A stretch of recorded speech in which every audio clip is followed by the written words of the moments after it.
حضرت فاطمہ بنت قیس رضی اللہ تعالیٰ عنہا بیان فرماتی ہیں کہ میں نے حضور نبی کریم صلی اللہ تعالیٰ علیہ وآلہ وسلم کے ایک منادی کو یہ اعلان کرتے ہوئے سنا کہ الصلاۃ جامعہ یعنی نماز تیار ہے۔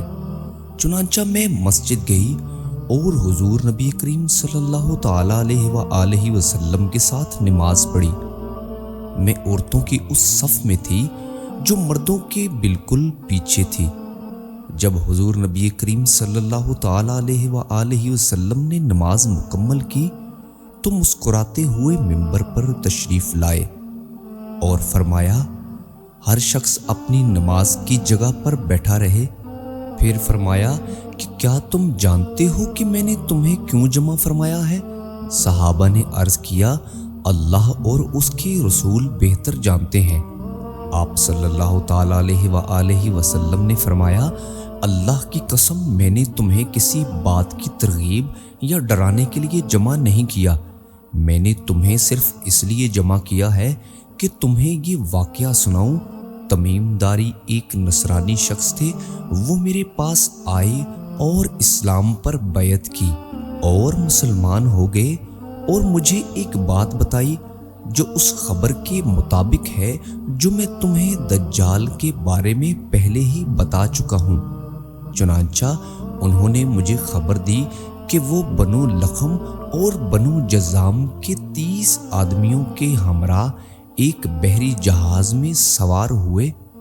انہیں 1 مہینے تک سمندر کی موجیں دھکیلتی رہیں، یعنی سمندری طوفان کا ان کو سامنا کرنا پڑا۔ پھر وہ سمندر میں ایک جزیرے تک پہنچے، یہاں تک کہ سورج غروب ہو گیا تو وہ چھوٹی چھوٹی کشتیوں پر بیٹھ کر جزیرے کے اندر داخل ہوئے تو انہیں وہاں ایک عجیب سی مخلوق ملی جو موٹے اور گھنے بالوں والی تھی۔ بالوں کی کثرت کی وجہ سے اس کے اگلے اور پچھلے حصے کو وہ نہیں پہچان سکے، تو انہوں نے کہا کہ تو ہلاک ہو، تو کون ہے؟ اس نے کہا کہ میں جساسہ ہوں۔ ہم نے کہا کہ جساسہ کیا ہے؟ اس نے کہا کہ تم لوگ گرجے میں اس شخص کے پاس چلو جو تمہاری خبر کے بارے میں بہت بے چین ہے۔ جب اس نے ہمارا نام لیا تو ہم گھبرا گئے، کہیں وہ شخص شیطان نہ ہو۔ ہم جلدی جلدی گرجے تک پہنچے، وہاں اندر ایک بہت بڑا انسان دیکھا۔ ایسا خوفناک انسان ہماری نظروں سے نہیں گزرا تھا۔ وہ بہت مضبوط بندھا ہوا تھا، اس کے ہاتھ کندھوں تک اور گھٹنے ٹخنوں تک لوہے کی زنجیروں میں بندھے ہوئے تھے۔ ہم نے پوچھا، تو ہلاک ہو تو کون ہے؟ اس نے کہا کہ جب تم نے مجھے پا لیا ہے اور تمہیں معلوم ہو گیا ہے تو تم مجھے بتاؤ کہ تم کون ہو۔ ہم نے کہا کہ ہم عرب کے لوگ ہیں۔ اس کے بعد تمیم داری رضی اللہ تعالیٰ عنہ نے اپنے بحری سفر، سمندری طوفان، جزیرہ میں داخل ہونے، جساسہ سے ملاقات کی تفصیل دہرائی۔ اس نے پوچھا کہ کیا بیسان کی کھجوروں کے درختوں پر پھل آتے ہیں؟ ہم نے کہا ہاں۔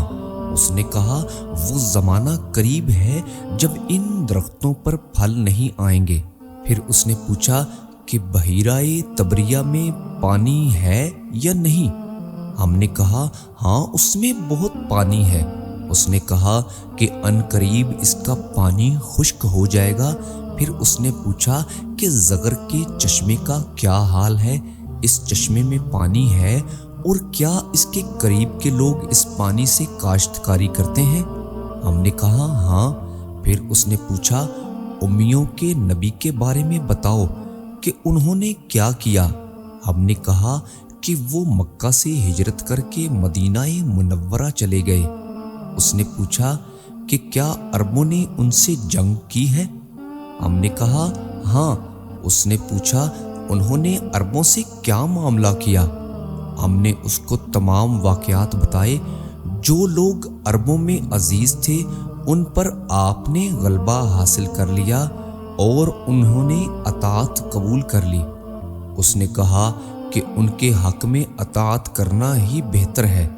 اب میں تمہیں اپنا حال بتاتا ہوں، میں مسیح ہوں، ان قریب مجھ کو نکلنے کا حکم دیا جائے گا، میں باہر نکلوں گا اور زمین پر سفر کروں گا، یہاں تک کہ کوئی آبادی ایسی نہ چھوڑوں گا جہاں میں داخل نہ ہوں، لیکن مکہ اور مدینہ میں نہ جاؤں گا، وہاں جانے سے مجھ کو منع کیا گیا ہے۔ جب میں ان میں سے کسی میں داخل ہونے کی کوشش کروں گا تو ایک فرشتہ تلوار لیے ہوئے مجھے روکے گا۔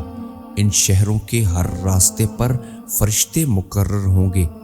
یہ واقعہ سنانے کے بعد رسول اللہ صلی اللہ علیہ وآلہ وسلم نے اپنا عصا مبارک منبر پر مار کر فرمایا، یہ ہے طیبہ، یہ ہے طیبہ یعنی المدینہ۔ پھر آپ نے فرمایا، آگاہ رہو، میں تم کو یہی نہیں بتایا کرتا تھا؟ ہوشیار رہو کہ دجال دریائے شام میں ہے یا دریائے یمن میں ہے، نہیں بلکہ وہ مشرق کی طرف ہے، وہ مشرق کی طرف ہے، وہ مشرق کی طرف ہے۔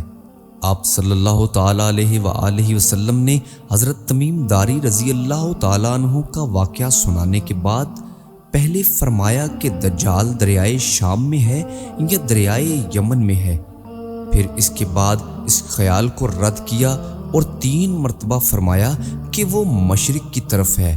علماء فرماتے ہیں کہ پہلے جب آپ نے فرمایا تو وحی کے ذریعے آپ کو بتا دیا گیا کہ وہ مشرق میں ہے، اس لیے آپ نے اس بات کو 3 مرتبہ دہرایا۔